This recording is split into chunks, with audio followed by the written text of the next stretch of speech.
So here we are running the George Jones Memorial Farm. It's a 2.5 acre vegetable farm, although we do have a little bit more going on. We have some educational programs, and we have bees, and we have a bunch of chickens and some pigs and some goats, and we've expanded from last year.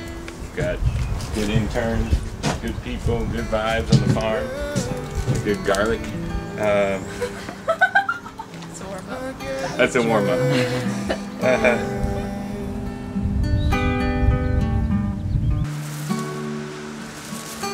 Strap my belt up.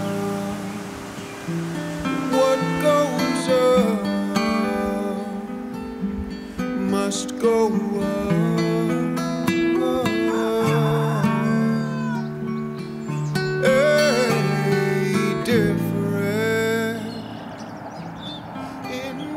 When the new Agrarian Center started to manage the George Jones Farm as a community farm and education center, we had taken over a farm that previously was following basic industrial agriculture. It was corn and soybeans, a lot of heavy equipment, a lot of chemicals sprayed. We found a soil that was pretty much completely denuded of topsoil. So in many ways, the farm became kind of this microcosm for the impacts of industrial agriculture, and then the process of how do you go about restoring the farm ecosystem. And when I say farm ecosystem, I mean the topsoil, the habitat, the biological diversity, kind of all those things. How do we restore that ecological health? We realized that that actually was a community question, that we couldn't go it alone. We couldn't restore the soil alone. It required us to create these connections within the local community to rebuild that. So, you know, we had food waste. Instead of putting it in the landfill, we started composting it here on the farm and using that to restore the soil. We started to bring chickens out and would put leaf mulch from the residents of Overland from the fall. They'd put their leaves out on the curbside, and we'd take those leaves out here in the farm and put chickens on top of them. Chickens would dig at the leaves and manure everywhere, and over time we started to build up this topsoil that now today we have this thriving farm.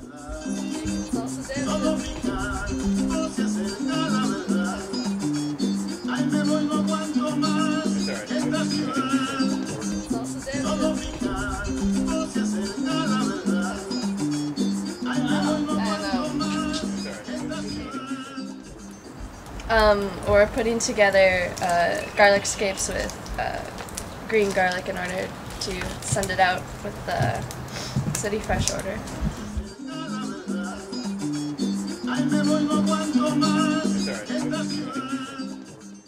Hey, man.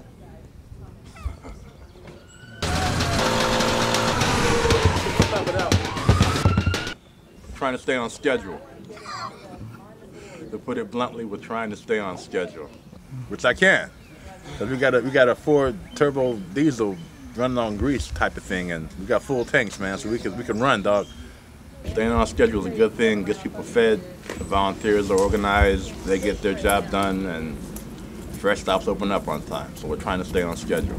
My foot's tapping right now because we're on schedule. It's about 9 o'clock, and we're looking to remain tight.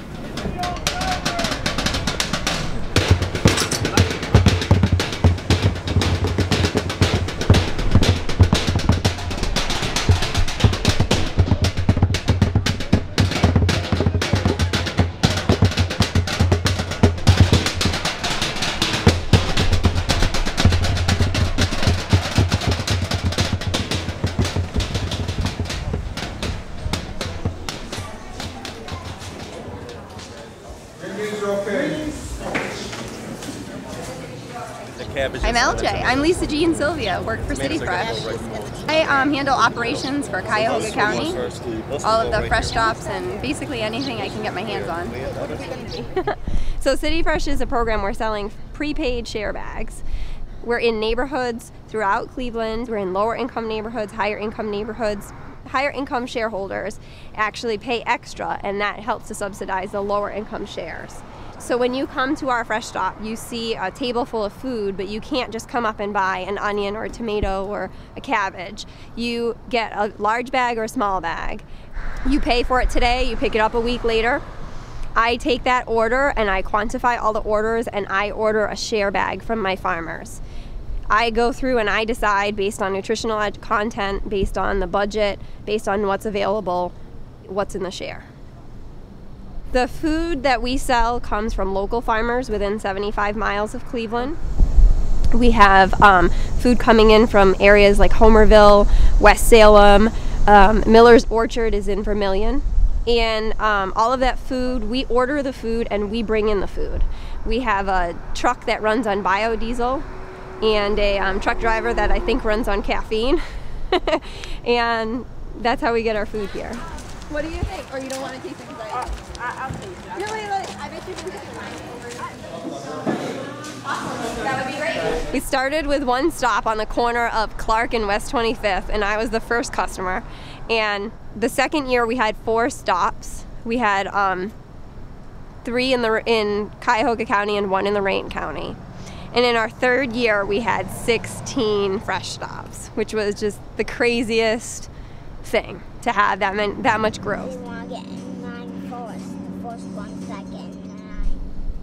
My goal for CityFresh is to feed as many people at fair prices in as many diverse neighborhoods as possible the best food that I can get them from Northeast Ohio.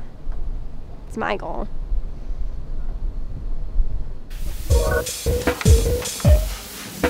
Living it up under a city lit summer sky. I'm only barely getting by. CityFresh! But I'm gonna live it up before I die. I feel so good, I don't know why. Living it up under a city lit summer sky, yeah, yeah. Oh, yeah, yeah. Here I stand, barely able to walk, spent all my money again. Well, I was thirsty. I think the best benefits you can see are just the reaction that people have to local food. Ladies call me a keeper. Now that I got this confidence, I'll make you believe it. I got the top experience. I had to achieve it. My bank account is down the set. Well, I just don't need it because I got everything I want right in front of me. Yeah, yeah. When we're bringing this food into some of the neighborhoods in Cleveland, just the freshness of the food, its appearance, the knowledge that is coming from a local farm, I mean, it's just a lot more fun of a system.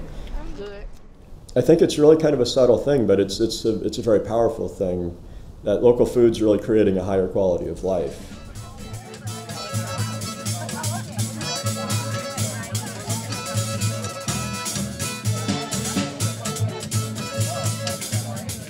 It makes me feel good that I'm still able. I'm 76 and I'm still able to go out and do these things. That makes me feel very good. I'm a volunteer. 100% ready. We're here in the hospital doing distribution for CityFresh. And the food is delicious. I think we need to get it out to everybody that the food is good and it's fresh. It's called CityFresh, but it's truly fresh. And you get to meet people and you get to experience new recipes and fellowship with people. There's a lot into it. Some people have the thoughts that you have to have the money, but a lot of senior citizens such as myself have vouchers and you're able to get it from there. It's according to your income. Without that subsidy, what's the point?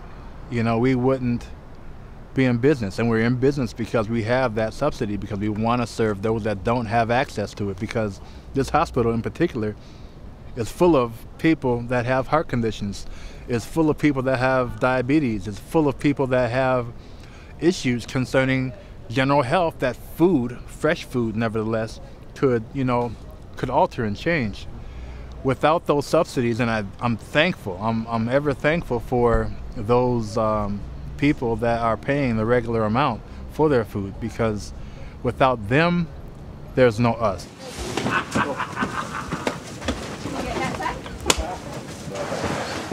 And so I was just passing by and I seen the place, and I just stopped by just to check it out and see what they have, and it seemed like it was everything that I wanted. It seemed like to me it's more fresher, you know, corn and stuff. You know, I know quite a bit about it, and those like the sweet potatoes. You know, I think that they're gonna be better because they're long and skinny. It seems like they would be nice and sweet. Yeah, it's a real nice deal. Good deal on it. Yeah, sure. Yeah, that's full, so it can go up on the top. It's been amazing going from a concept to on the ground, running to taking off like a Canadian goose, just, you know, soaring. Having a life partner, which is the community. That's the idea. Most recently, I've been searching for a job. So my in-between time allows me to volunteer, and that's one of the ways that I ended up here. I've always had a pretty healthy diet. At 56 years of age, I have to be even more conscious of what I put in my body. I do have a sweet tooth, though. I do have a sweet tooth. And I love the peaches. These peaches have been absolutely the bomb. They are so good. So I just love the fact that I can get the fruits, mostly vegetables here, and I can get a lot more for the money. That's important with the economic crisis that is upon us right now. It's extremely important. CSA stands for Community Supported Agriculture. CSAs have been a very good tool for increasing access to fresh local foods in communities that are really poorly served, whether by supermarkets or farmers markets. You can scale the price of your CSA membership to reflect people's ability to pay, so it becomes a somewhat redistributionist model, but it ends up being a very good way to get fresh produce to people. And it's a really good answer to all the critics who say, well, isn't the sustainable food movement elitist? No, it can be, and it often is, but the fact is there are a lot of important projects like CityFresh that are working very hard to make this kind of produce available to everybody. CityFresh is a slow buy-in because it's so radical of thought. Pay for the food ahead of time, food that's 12 hours old, it's not wrapped in plastic, what are you talking about? All these things go into food access. Food access in certain communities is a corner store with old potatoes, old onions, maybe a bag of lettuce. If I head down the street here, and we're at Huron Road Hospital right now, if I head down the street here to a corner store and I walk in, I can get drunk until I throw up. I can buy a pack of Pall Malls until I develop some kind of whatever, but I'm not going to be able to access what I can 2 miles away. CityFresh allows people, because we're coming to a neighborhood near you, to have access to these fresh vegetables.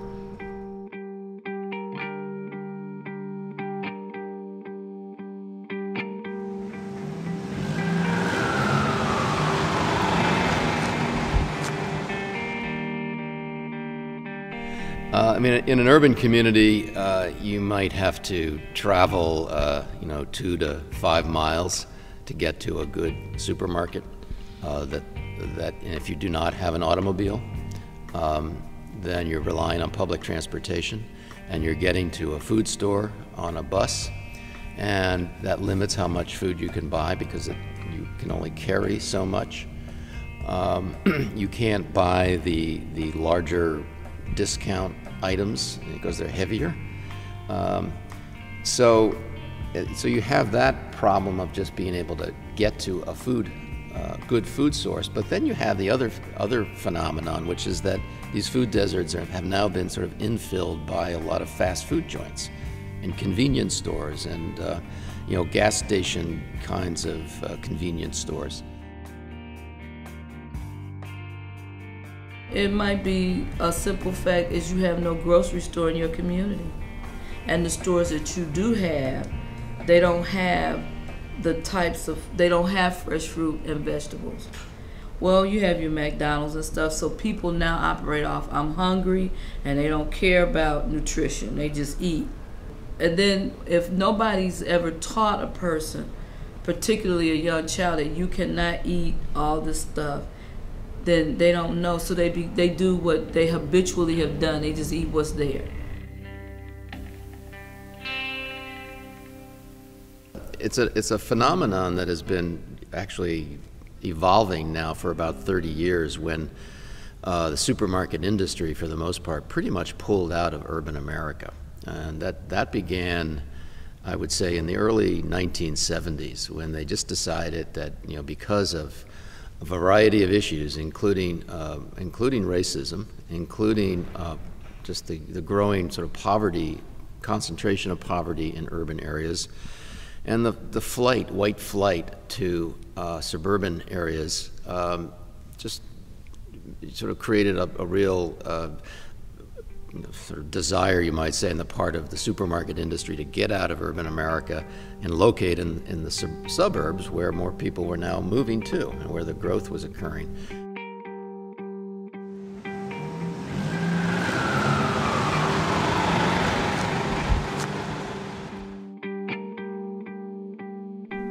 We offer nutrition education to low-income families and children in Cuyahoga County. We go out into the community. I have a staff of 12 outreach workers who go out into the community and through a series of hands-on workshops teach people how to make healthy food choices, how to plan their meals, how to stretch their food dollars, how to prepare food in a safe and healthy manner. If you eat healthy food, if you eat a diet that has a variety in it, you know, eating from the different food groups, eating more fruits and vegetables, eating more whole grains, eating from low-fat dairy and choosing low-fat or leaner cuts of meats, and eating beans and other sources of protein in your diet, your risk for chronic diseases goes down substantially. You're better able to manage your weight. If we can just make changes, lifestyle changes, we'll be closer to preventing a number of chronic diseases. Yeah, sometimes my mom, she makes fruits with beans. She makes that and it'd be good. We want people to eat more fruits and vegetables. We want low-income people to eat more fruits and vegetables. But how, you know, we know access is a big issue. You know, we know when fruits and vegetables are not readily available at an affordable cost, it's very hard for people to consume them. We know that the phenomena that grocery stores are fewer and fewer far between in urban neighborhoods.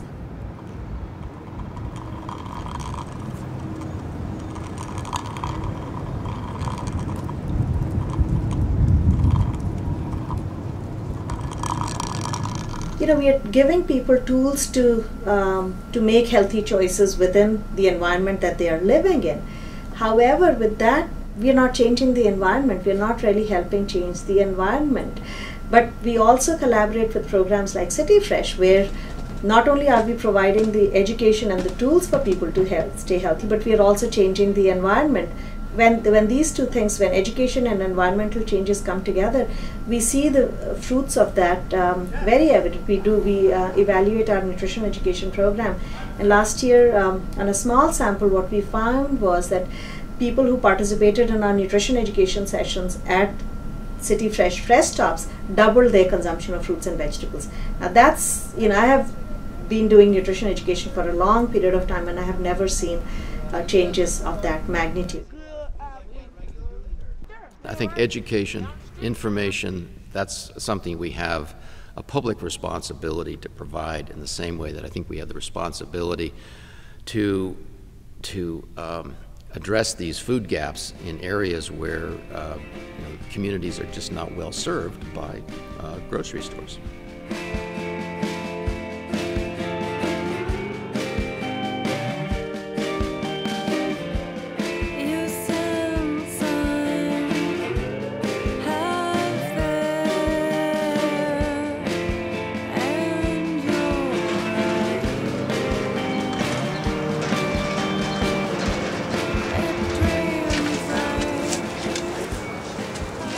Cleveland City Councilman Joe Simperman. I'm here to say thank you to all the gardeners and volunteers who came out today to turn this abandoned parking lot, asphalt lot, into something beautiful and something that gives back to the community.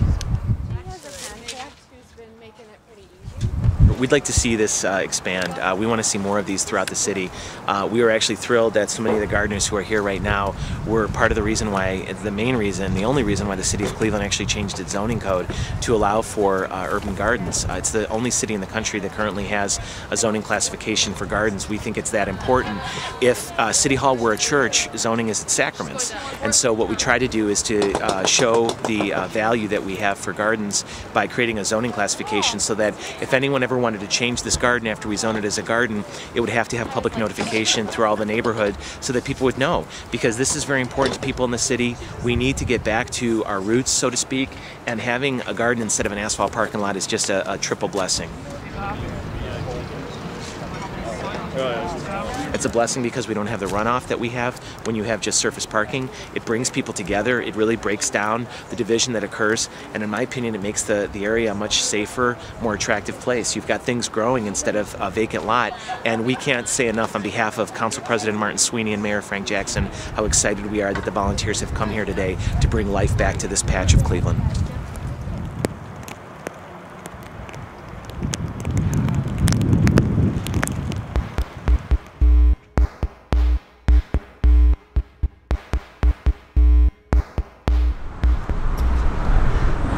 It seems to me that the same phenomenon that we now begin to call or refer to as shrinking cities is taking place in all of those former industrial, older Midwest and Northeast cities. And that is shrinking population, shrinking investment, loss of jobs, growing percentages of poverty in the resident population, old infrastructure that is extraordinarily expensive and difficult to replace. All of them are suffering from the same kinds of problems. And in the face of those problems, these cities are simply going to have to respond. And the latest tally that I've taken along with some of my colleagues over at the College of Urban Affairs indicates that there are about 17,000 vacant lots in Cleveland. And it seems to me that urban agriculture might be one very desirable, innovative way of developing all this vacant land.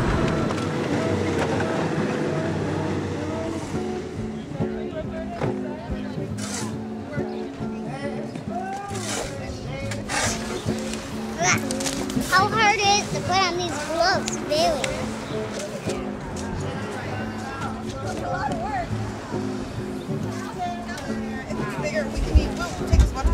And today we're making our very first community garden here at the hospital. We're very excited about it. And to celebrate, we have Maurice Small of CityFresh is here to lead our garden.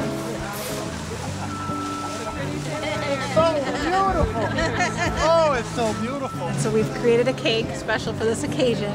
The gardens we're doing are called lasagna gardens. So we put a little lasagna garden on our cake.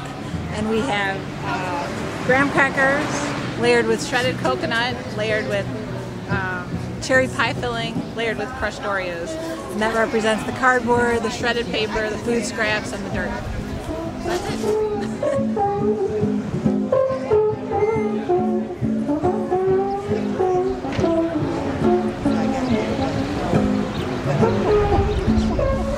I'm Judy Montfort, and I read in the Cleveland Plain Dealer the 1st of June that there was going to be a garden, putting in a garden at Huron Road Hospital.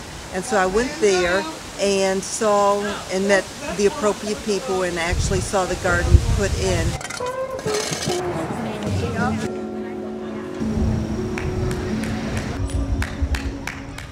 And I came back and spoke to my director, and in 1 month's time I was able to get the funding for this project and get all of the resources that needed to put it together.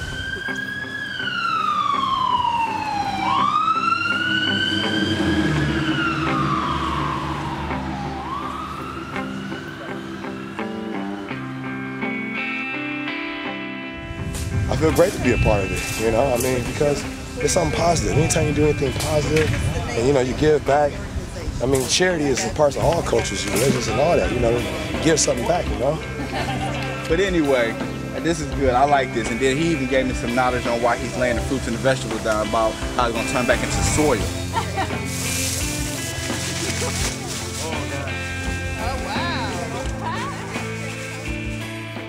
It's a beautiful thing, and that's what I've noticed over the past 4 years, the fact that all income strata come together for one thing. You know, food, man, it's really crazy, you know, what food can do. And, you know, that's the beauty of food. It's like it brings everyone from all regions together. Everyone. It's out of control, man. It's really out of control.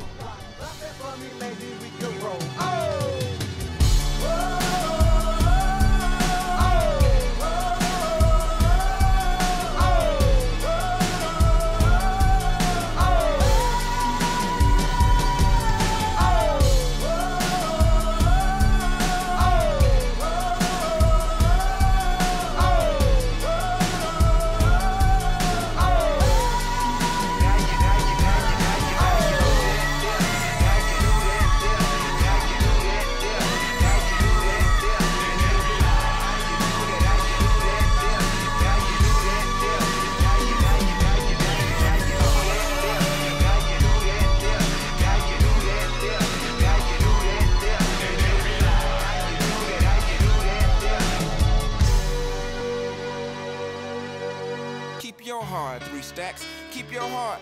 Hey, keep your heart, 3 stacks. Keep your heart.